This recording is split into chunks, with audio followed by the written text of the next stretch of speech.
It's actually in the depth of exploration that we start to see, well, what is of most important to this person in terms of things that they have to do, they love to do, they see as really important in their life, So I love running because it's meditative to me, and my work is so stressful that if I don't have this meditative space, then I just explode with my family when I get home, right? So that's a whole lot of other levels of depth of their values rather than just writing down they value running.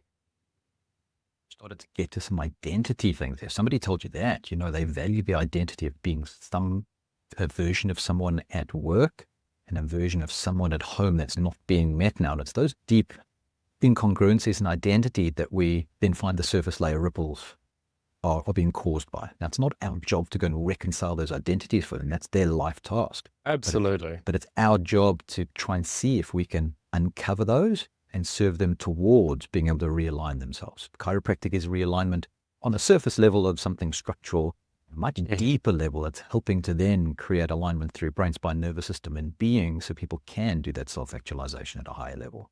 So that's a nudge on further. If that kind of blew your brain, that's okay. Just know that when at each level we serve someone, it has repercussions, positive repercussions to the deeper level. Yeah. And the more we uncover that, the more curious we are about that, the more we'll be able to serve.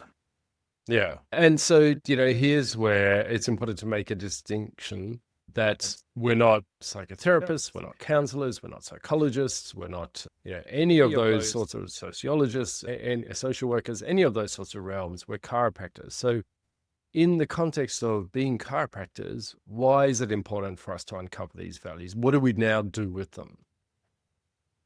Now we can start aligning our clinical outcome to their desired life outcomes.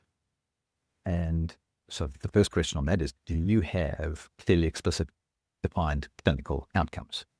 One of the most common clinical outcomes we might have is something like symptomatic relief, visual analog pain scale. Great. If you can help them with pain, you can help them towards the outcome of being pain-free and be able to get on the road again. Great.